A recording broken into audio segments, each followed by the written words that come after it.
Jules Leyhe in the house. Sounding great, my man. Thank you, Mason. And today, I'm here, if you haven't noticed, with my buddy Jules Leyhe from one of my favorite YouTube channels. I'd say one of the most underrated guitar YouTube channels on YouTube, Guitar and Camera with Jules Leyhe. Definitely check that out if you haven't already.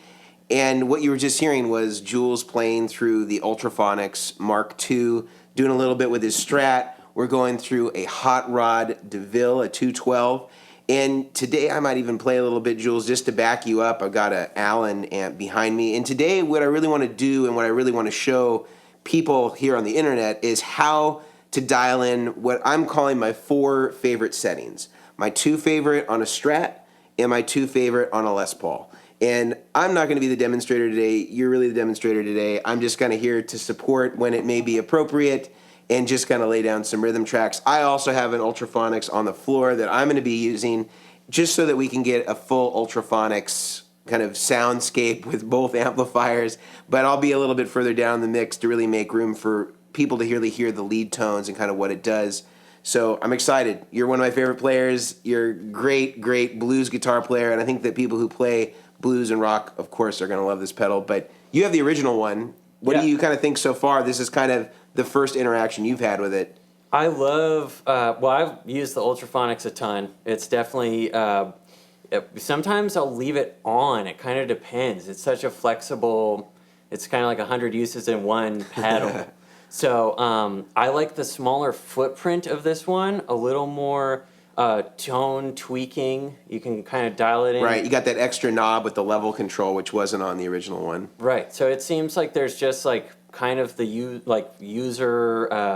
user-friendly quality that we like of the original, but like you can tweak it even a little bit more specifically to your own taste. Right. And it just feels super natural. Like I've just been playing it, and I feel like it brings out my like comfort zone feeling of playing. It gets me there like a good amp. And I don't know this amp, and it feels kind of like I do because this thing feels really natural. I feel at home through it. So I'm happy with it already, that's for sure. It feels great. Yeah, and for those of you who don't know, if you've never heard of the Mark II Ultraphonix or even the original one, they're based on a Dumble overdrive special, and Jules has got some experience playing through some of those amps. You have a high-quality replica right now that you use with the Seriatone, and those are fantastic, especially for the money. They're absolutely great, but sometimes you won't be able to always have that amp, or you might be playing backline, and this can be a good way to kind of get you in that zone of the overdrive special sound without having to have a Dumble-style amplifier. Let's not just talk about it. Let's play it a little bit.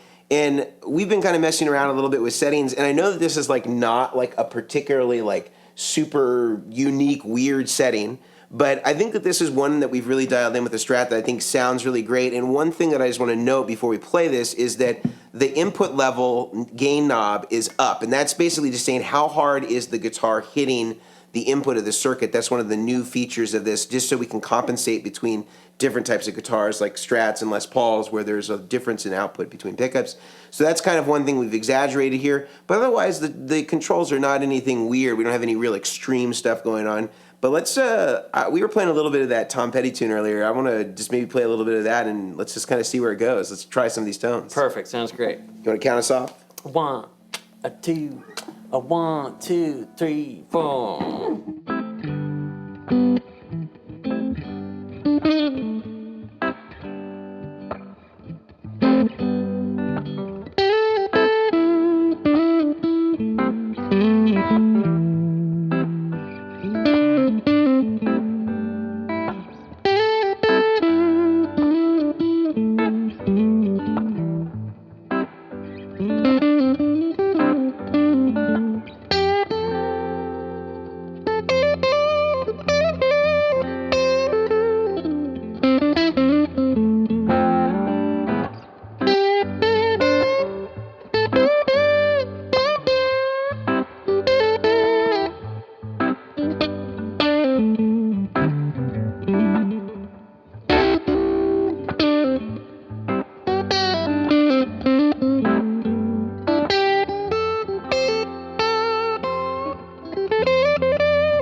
cool. Actually, I always forget about this song. I played it a little bit in a video that we did recently, and somebody's like, "Oh, like a bunch of people were like, what's the name of that song again?" Like they knew where it was. They knew the song, but they didn't know what it was. And so I've been reminded to play "Breakdown" from Tom Petty a little bit more. It's a cool little jam piece. But man, that was sounding good. And what I really appreciated about the Strat tone is like sometimes when you're pairing a Les Paul and a Strat together, like the mid-range and the body and the output of this can just overpower a Strat very easily. And we both have on an Ultraphonix. I felt like we were really balanced. It didn't feel overpowering, and I really just love how the Strat just stuck out, was fat. Like, what were you getting kind of out of that sonically as we were jamming? It feels, I think that one of my favorite characteristics of the Ultraphonix is it doesn't feel like you've hit a distortion pedal on. Yep. It feels like the tone and everything that you were already kind of working with, there's just like, it's like the secret sauce pedal or something. And so it doesn't feel like, well, now I'm ready to shred and go, blah. It's like, no, this is kind of like when I find myself hearing a guitar player where I'm going, wow, it's so clear. Right. And it's not obnoxious. It just sounds like the pure guitar tone, just bigger and clearer and more of it. Yeah. And I feel like certain pedals I've had in the past, there's like this, oh, they've got their thing on. Right. And it sounds that way. This is more like, it just sounds like the amps. It sounds like the amp sturdy channel in the best way. So I felt like I could play that way, and like it wasn't like, oh, I've got my, like, there's that sonic stamp that pedal has. Yeah. This one's way more transparent, and that's a desirable thing for me all the time, for sure. Yeah, and I think whether you're into Dumble tones or not, there's like a certain authenticity, I think, of the overdriven sound that doesn't sound like it's being contrived or that it's trying to make the amp do something that it shouldn't already do if it was overdriven. Yeah, and just a quick side note, because you just made me think of our good buddy Tim Marco. Right, who was in another demo we did here. And Tim and I have played a lot over the years. I'll never forget when I've admired Tim's playing tone the whole time. And I'll never forget when he hit his Ultraphonix on once. And I was watching him play, and I was listening, and I went, oh, that's what that pedal does. And it does exactly what we're talking about. It's just like, it's like the strings get twice as big or something. Right. It's just like all the desirable things in a stomp box. And when I'll never forget that moment when Tim hit his on, and I was like, oh, right, that's what's going on here. So just like girth, size, just all the desired harmonics are enhanced, and the tone doesn't really dramatically change ever. Yeah, and let's just give people that example. Like, I'm going to turn it off real quick. Let's just get our reference point here. And on.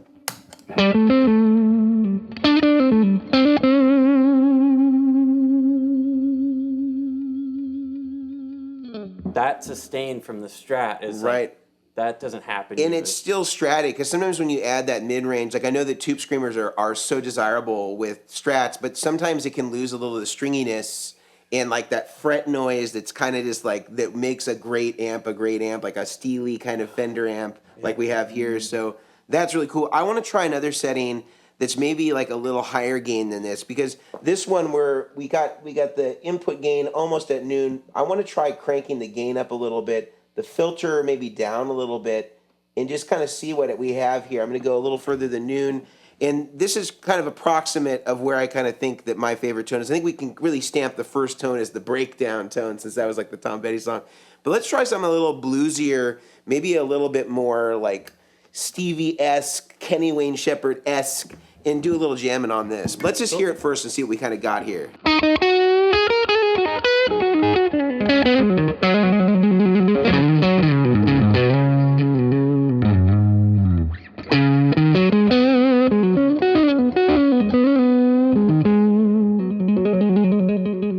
Let's cool this man off.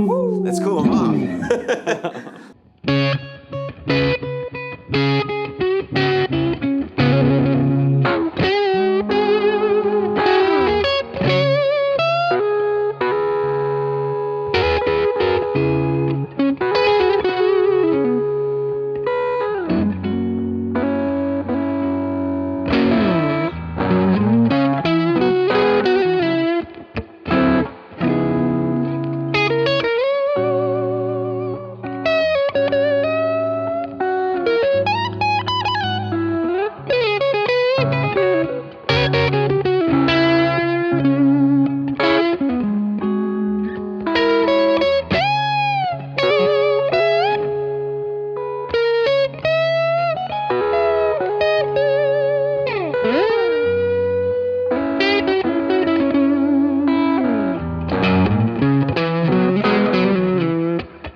I love that song. It's like one of my favorite, like Robin Ford, Michael Landau, like blues songs. Worried Life Blues. We're gonna call that the Worried Life tone. I think we can stamp it as that. The Worried Life tone. I think for Strats, like when you're going for the solo tone where you're,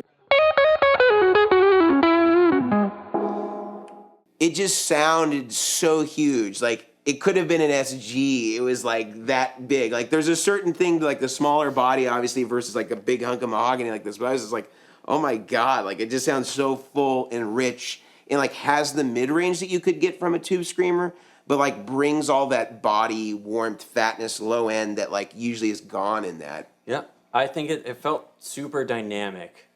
Like I can still hit the string lightly, full blown here, and get it soft like I picked it. Show us what you mean, because I want to really. So like instead of just going like, I feel like a lot of pedals are stuck in the like I could hit it nice and soft and it wouldn't do nice and soft, but I want nice and soft. So. And then if I want, I'm not changing anything.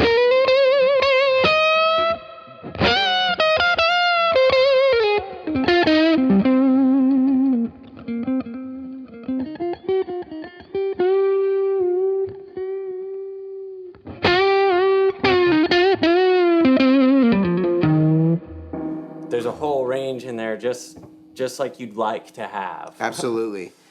I feel like we've got some pretty great tones here ID'd. We got the breakdown tone, which is one of my favorite settings that we had. Not necessarily you have to play breakdown, but I think that we're just going to stamp it as that since that was the jam. This, I think, is kind of the Worried Life tone, that really fat Strat tone, like neck pickup just sounds like it's like almost like bordering on humbucker fatness, but with the clarity of like some of the single coil pickups.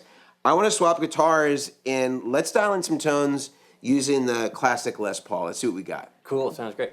All right, change guitars. Got now Jules on the Les Paul, magically. And I'm going to adjust the settings now here for the Les Paul. Now, we have a higher output pickup comparatively to the Strat. So I'm going to bring the input level gain all the way down here. I'm also going to reduce the gain to maybe about half, and that's through the ratio control. And that's just telling us how much is of the clean tone is coming through versus the distorted tone. I've pretty much left filter about the same. Typically these are slightly darker, so I think that this will actually kind of be roughly where we had kind of left the Strat in terms of the kind of level of brightness. But let's just have you play through it a little bit so we can kind of hear it. Let's just go to our reference first, just totally clean.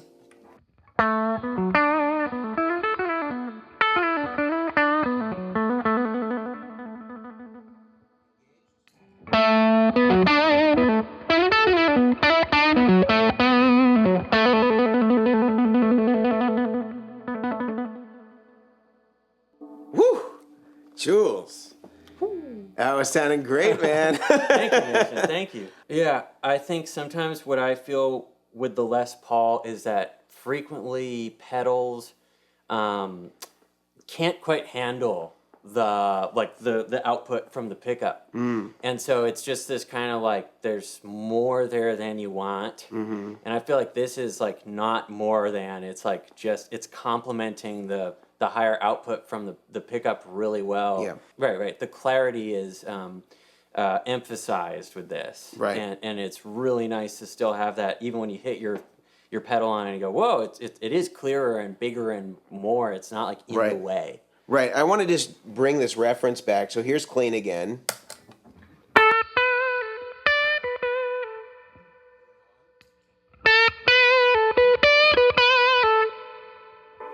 It's just like such a bigger sound, like the sustain too, like when you were going and sliding up into notes, it was just like.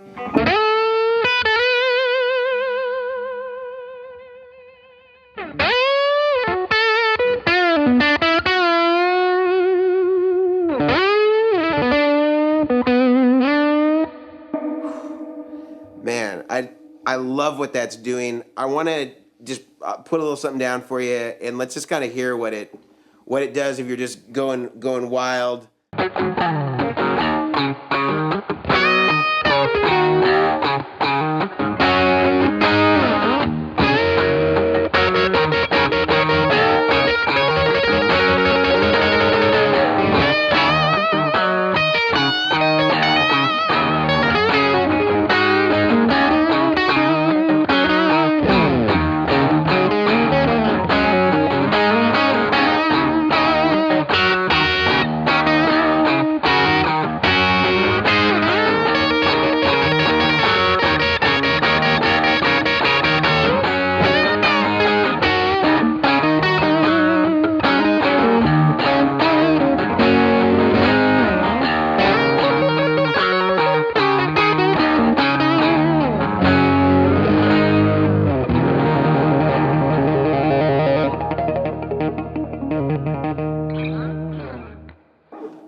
Yeah, that definitely brought it. I love when you were just going crazy on it and just doing kind of like that descending thing. It was just like, it was like Eric Johnamassa.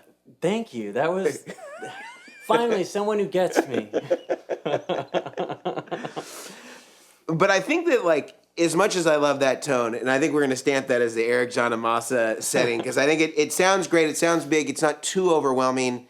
I want to even take it maybe a little further, because I feel like sometimes the Les Paul with really high gain can even do a little bit more in terms of like getting that really sustainy smoothness more than is possible with the Strat. Just the dynamics of the guitar just not lending itself to doing it the same way the Les Paul could.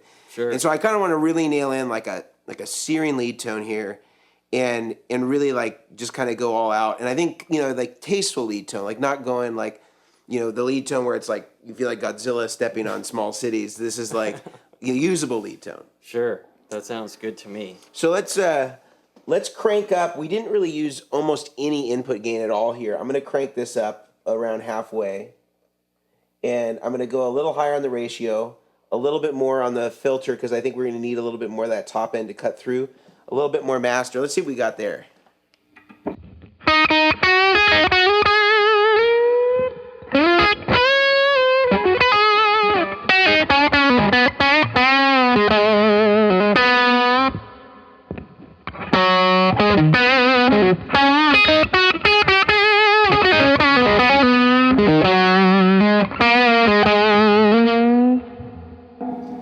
Digging that. What do you think? I love it.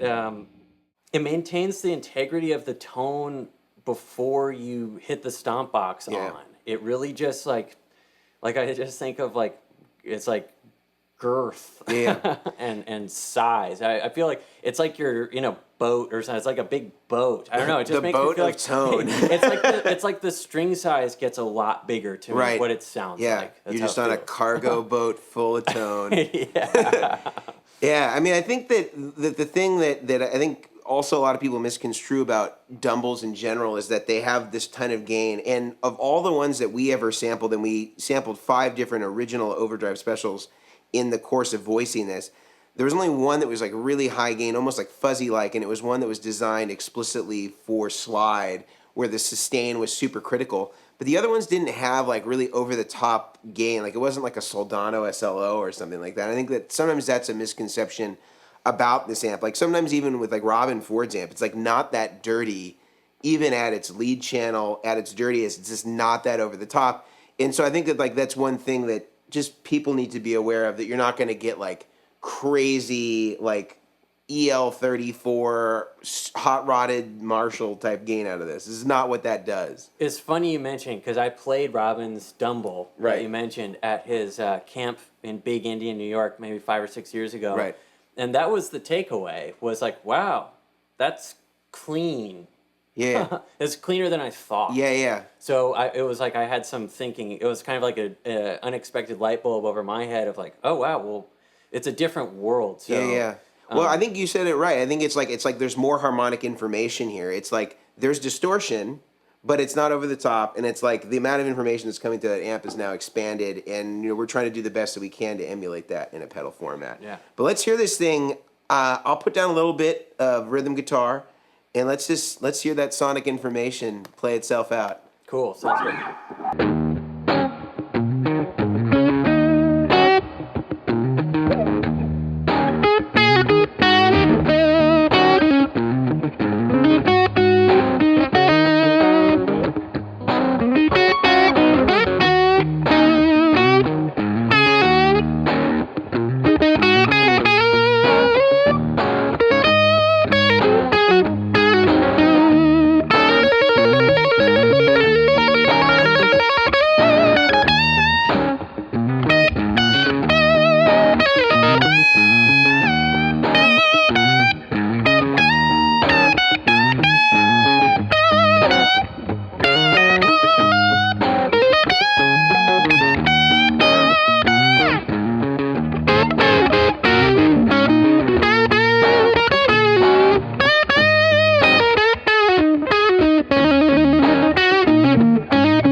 Jules, you're killing it there, man. Thank you, Mason. Thank you. I love the Claptone. I think we got to call that one the Claptone. And this is honestly like, we had a rough idea of where I wanted to set these, but I think that sometimes also, like, these are not hard and fast rules.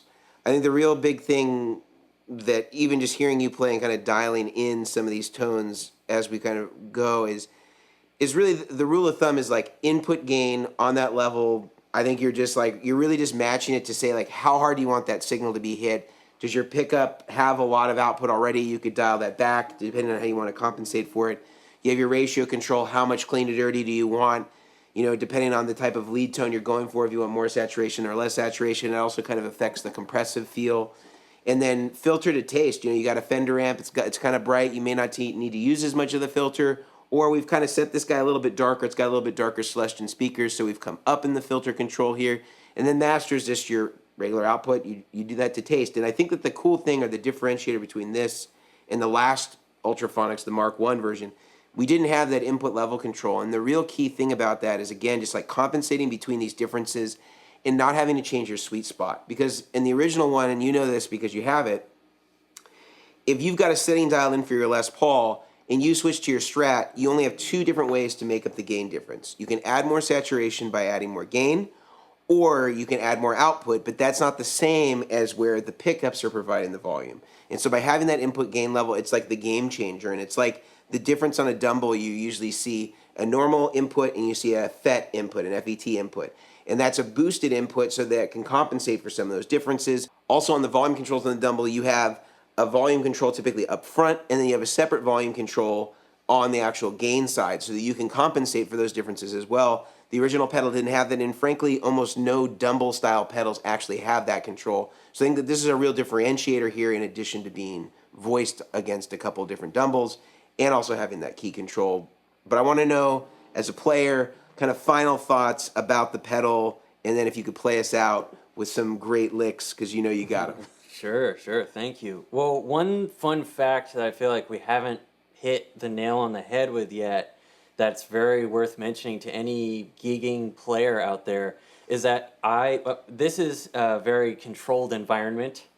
And when I've been on the gig, I've found that the Ultraphonix, like if I hear or if I'm feeling that I need a little more or a little less gain, I've found it's really easy to find the sweet spot live on the gig where you maybe said it before, but sound check is very different from when the room's full of people or whatever. And I feel like it's easy enough to dial in on the fly as well. And some of these pedals with the interfaces, it's definitely not that. It's like a whole other pain in the butt. So I really dig that because sometimes you go, yeah, I got it set, but now suddenly it's actually a little different. Little change. I've found like you can just find that sweet spot. I don't know. I've just found some other pedals it's not that easy to get back there. So and I think that that's an important distinction with this particular pedal, and I'm glad that you talked about that because basically there shouldn't really be any weird setting on this. Like you could pretty much set it to as extreme or as minimal as you want.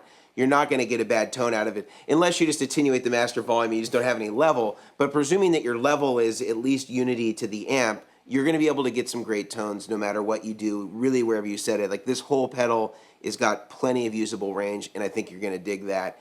Jules, thank you so much for playing with us today. Again, if you want to check out Jules, head over to his channel, Guitar and Camera. They have some great stuff, great lessons, great tones. So definitely do check that out. If you like what you saw today, I highly recommend that you subscribe, you leave us a comment of which of the 4 different sounds that we dialed in, 2 with the Strat, 2 with the Les Paul. Tell us what you like best. We'd love to hear from you. And definitely check out the Ultraphonix Mark II. This is available on our website and through all of our dealers. If you're wondering who that is, you can head over to our website, check out the dealer page, and it'll list all the different dealers across the world that you can purchase this pedal from. Jules, go ahead and play us out, my friend.